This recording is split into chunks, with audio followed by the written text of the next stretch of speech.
Good evening and welcome back to the program. As promised, we're going to bring you an interview that Martin Foss did with David Knor, and they had this opportunity over at CIS where they won a recent award. They've been selected by Modern Healthcare as a best place to work in healthcare for 2020. So very exciting that Martin was able to sit down with Chief Executive Officer at CIS, David Knor. All right, you heard Keith talking about this great award that CIS has received, and here he is, David Knor, and there you see him, the Chief Executive Officer at CIS, and been knowing David for a long time. And congratulations, what an award! And certainly, you have been designated, and so it's not the first time y'all have won awards. Y'all have won many, but tell us about this particular award that y'all have received. Yeah, the Modern Healthcare Best Places to Work Award it's a special award. You know, Modern Healthcare is our trade journal. It's the Newsweek, the Time magazine, and in healthcare. And each year they select 150 healthcare companies from across the country to recognize them as one of the best places to work in healthcare. And you know, this year during the pandemic, it's been crazy times for all of us, especially those of us in healthcare who have to stay on the front lines and continue to see patients. And so it was very special to be recognized this year as one of the best places to work in healthcare in the country. But how do you earn that? You talked about the pandemic, and I've been through y'all clinics, and not only that, we've done several news stories along the way and interviews.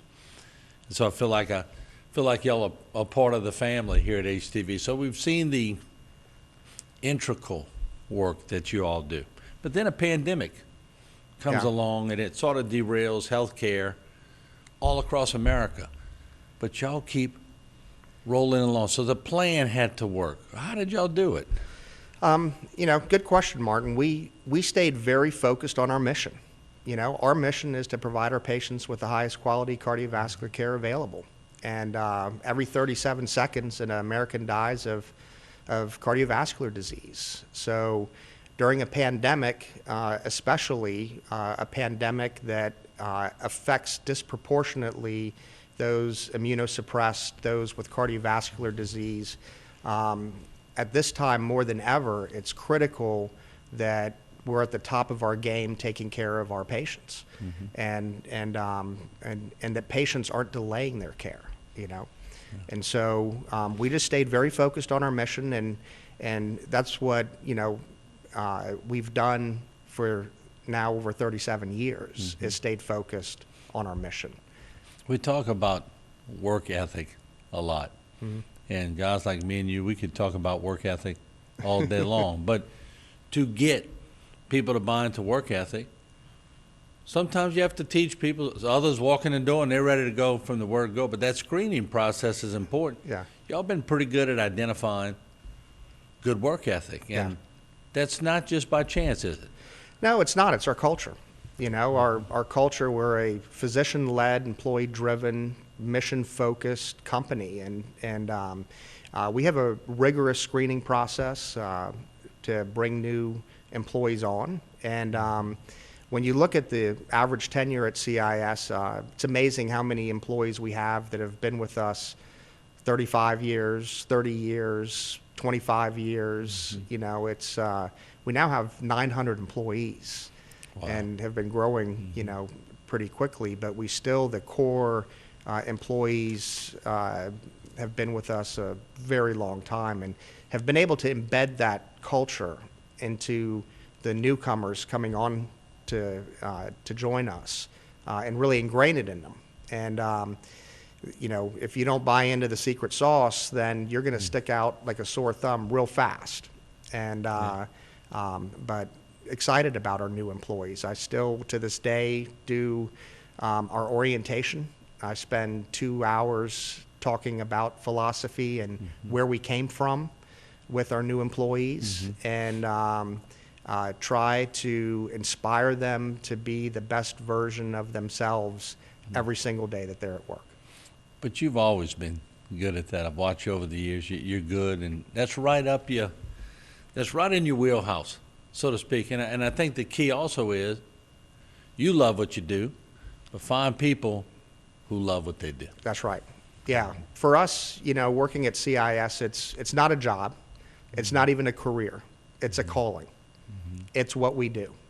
And we wake up every day answering that call. Yeah.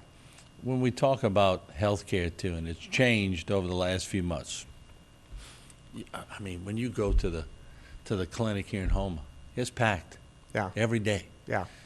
So how are y'all ensuring with COVID-19, safety's on everybody's mind? Yeah. But y'all were able to pull it off, but I'm sure it took some maneuvering. How'd y'all go about that process? Yeah, it was a challenge, but we have a great physician-led COVID task force that meets every day. We met for the first 2.5 months, and we communicate every day to this day.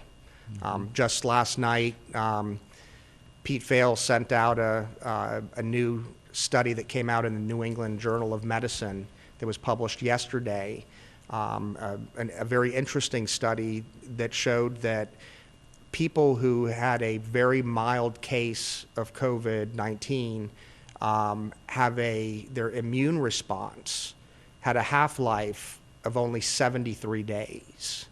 And if there's a theme to this virus, it is that there's so much still to be learned about it. And so here we have new data and constantly bringing that in.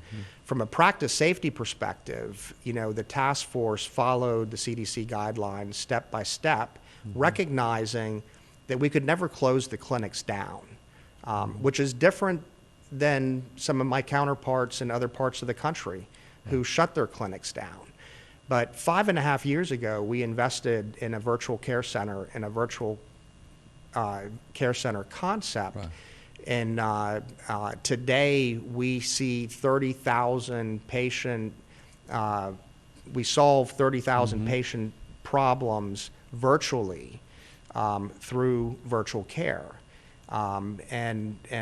which is very transparent to our patients that they're actually receiving their answers from a center in Lafayette, staffed by nurse practitioners, backed up by physicians, and therefore. But I guess we could say a lot of that is planning, some of that's luck. Y'all were ready to go when others hadn't even thought about virtual medicine. Y'all, when it happened, y'all was set up and ready to go. So it's foresight, which I think y'all been very good at doing through the years. Is you're not looking at today, you're looking 10, 15 years down the road.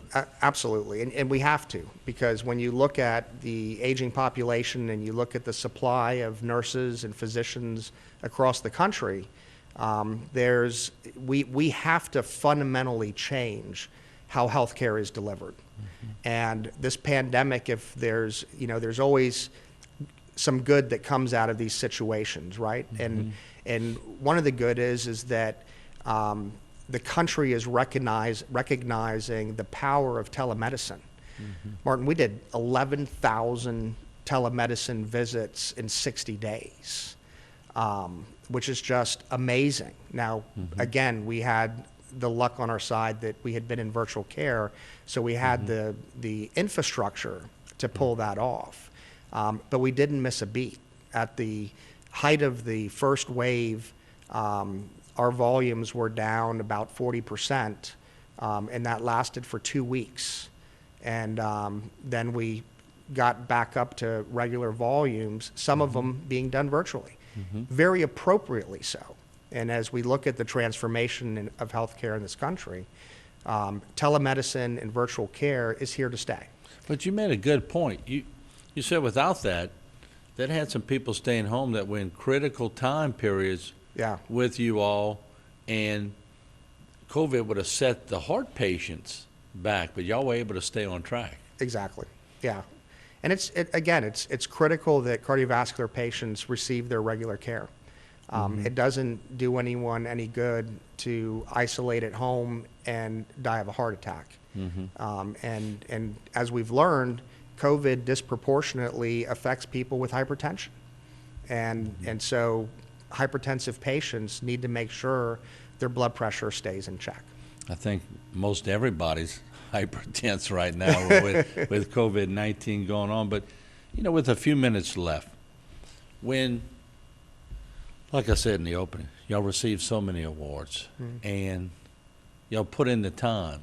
But these awards aren't just given out. They don't just sit down and go, okay, well, let's give it to CIS. They scrutinize everything and they look at things, and it's a tough thing to get these. But when you get it, it's got to be a shot in the arm, just like in the TV business. When we get an ACE award or something, we're going, wow. Yeah. I mean, that's got to be a shot across the bow for everybody that works there, and it's a reason to celebrate. There's no doubt about it. It is a wonderful recognition of the team, and they deserve every bit of it. So very proud of our team at CIS. And I think back, and we laugh about it a lot, but I think back when I was interviewing Dr. Walker so many years ago in the early 80s or mid 80s, whenever it was, and it was one of those goals and those insights. He didn't think it would work. Yeah. He knew it would work. Yeah. And so when we talked to him, even way back then, there was a confidence level that he had, and a confidence level that we need this around here. I've always said, he and Dr. Ladd and others, they could have set up shop anywhere. Yeah. They chose right here. Now, how much is it branched out now? How many clinics are there now? I can't keep counting. Yeah, we have 20 clinics in 2 states, 65 physicians, 45 nurse practitioners, 900 total employees, and all pulling in the same direction. Right. And that confidence that you spoke about is passion, and it's passion for helping our cardiovascular patients, and it's passion for improving how healthcare is delivered in this country. Well, you need to be congratulated too, because y'all have a great team, and what I listen real carefully is what you still do, and as one of the chief officers over there, I see other companies when they get to that point, they delegate and delegate and delegate. You're still very hands-on. You're still very involved, and that's what they hired you to do. Yeah, that is, and I love what I do. It's what I'm passionate about. Right. But the credit for this award goes to our physicians and our employees who are on the front lines every day. They are truly heroes.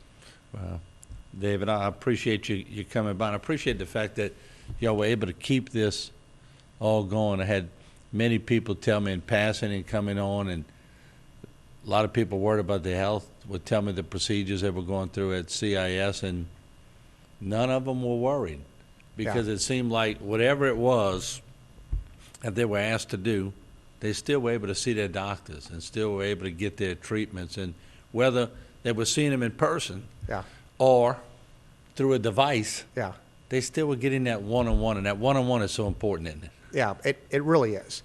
The one-on-one is important, and it's important that the public knows that our clinics are probably the cleanest facilities in the parishes in which they are, and it is safe to come.